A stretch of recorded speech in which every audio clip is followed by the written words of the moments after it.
Hi everybody, Steve here from UK NFL Endzone. Today we're looking at the top 5 takeaways from week 12 of the 2020 season of the NFL.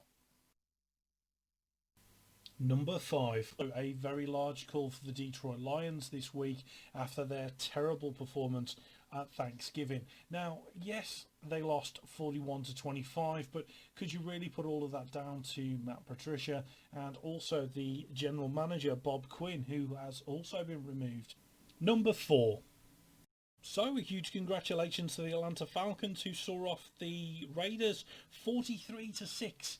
Yes, the Raiders didn't play too well, and yes, the Atlanta Falcons played reasonably well for a 43 team. However, one of the things that seemed to have been happening a lot to the Atlanta Falcons this year was the first and second quarter running away with a lead, and then absolutely blowing it in the third and fourth. Now, as a Patriots fan, I'm used to seeing this quite a lot, but didn't think I was going to see this out of the 2020 Atlanta Falcons. Number 3. So Dallas had to play with an extremely heavy heart as one of their own, Marcus Paul, passed away. Now, what makes this even more tragic is the fact that Marcus Paul actually collapsed whilst with the team on Tuesday morning.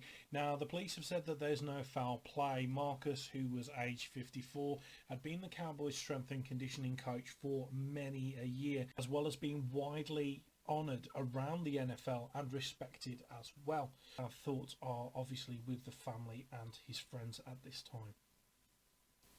Number 2.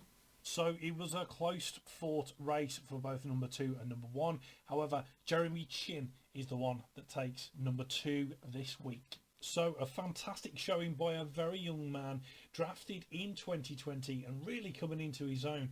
Now, he's a second round draft pick, which is 64 overall. Jeremy Chin, safety for the Carolina Panthers, had a first for the Panthers in franchise history. That was 2 fumble recoveries that actually both went for touchdowns in the same game.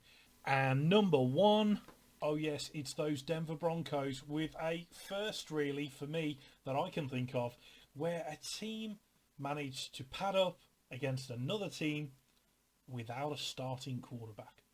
Ladies and gentlemen, you heard me right. All 3, Jeff Driscoll, Brett Rippon and Drew Lock, were all placed onto the COVID list due to actually having a meeting in the same room together without wearing any masks. Now, I'm not entirely sure of how this one really was meant to play out. However, Drew Lock did come out and obviously apologise to the fans and also his own team for being a little bit silly when it came to meeting people in close quarters. So, step forward, who?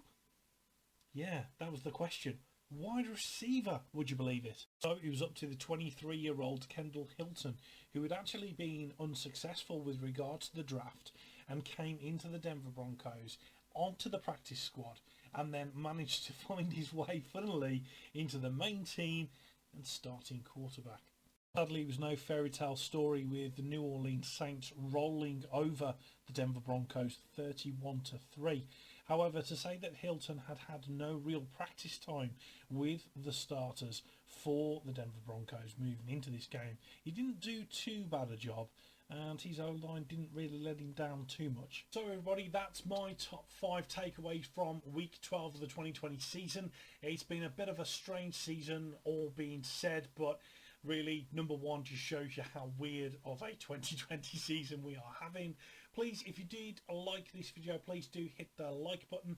And I've also got the little subscribe button to the right. If you haven't subscribed, how dare you? Please do share my videos. I have got no problem with them going on to social medias. I do try and place them on things like Twitter and Facebook. And I am getting quite a nice following that way. However, look forward to seeing you next week when we'll have more fun and frolics. What can I say? It's Thursday and we're already ready for another game. And we've only just finished week 12. What can I say? So moving into week 13, have a fantastic week, everybody. And I'll see you soon. Thanks from UK NFL Endzone. Happy days.